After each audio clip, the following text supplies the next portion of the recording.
is so much foreign influence that is malevolent, I guess you can say, and people fall for it. But I think when you give these influencers that, like, I guess you could say, like, a good chunk of money, they're willing to, like, say whatever, and they do it in lockstep. And like Tim Pool taking money from RT. Yes, I think he's a great example, and I do think that, like, a lot of people.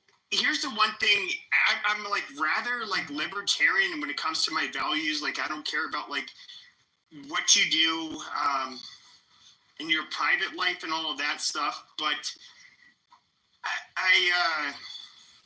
where the fuck was I going with this? When it comes to, you say you don't want black people to move into your neighborhood.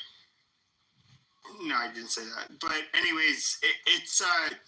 I think a more likely scenario would be him moving out of his neighborhood to be around people he prefers. Yeah. I forget my point. I hear what you're saying, and what I'm realizing is that we need to. It kind of got to the point where we're like, fuck everybody. We're not going to reach across the aisle. All of the Democrats or whatever, they're all pieces of shit. And now it's like, if something happens where the right is being manipulated and doing extreme things, and listening to these guys like Scott Horton and stuff, we will need to reach across the aisle, because those guys will actually sabotage us, which is their goal. And Tim Pool was being sabotaged. They didn't ask him to change his content, but a few weeks before the election, all of a sudden it was exposed. And then the left-wing media was like, look, Trump supporters are getting money from Russia and all this stuff. Like, that mistake on their part basically resurrected the whole Russian collusion thing. And it was a huge, it could have been a huge blow.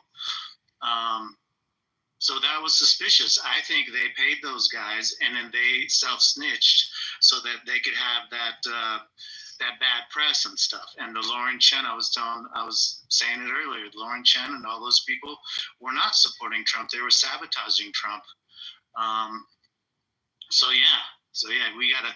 I think the lesson is that we need to reach out across the aisle and find more allies and be more proactive. Well, the other thing that I would caution you is believing that people like Scott Horton have a loud voice.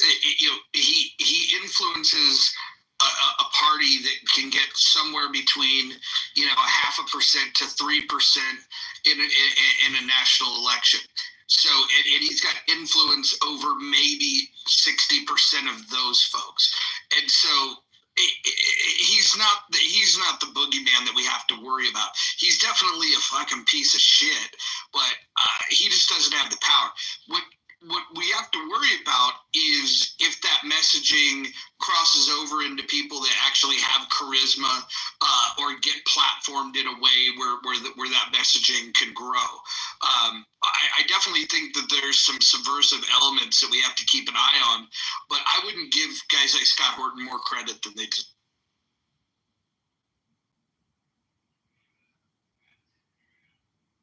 Agreed.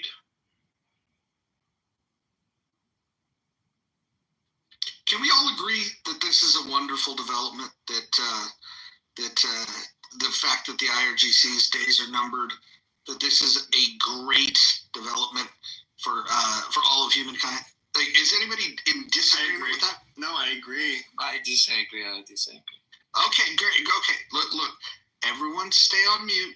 Let's hear the disagreeable position. This is what happens when you enter the muff. You're free to speak your mind in the muff. So go ahead, Wayfan. Tell us why you did. So I really want to take as a step back, and I hope that in the month we can have the courage to listen to this. So as an ex-Iranian, we have to see why this whole situation started in the first place. The father of this Prince of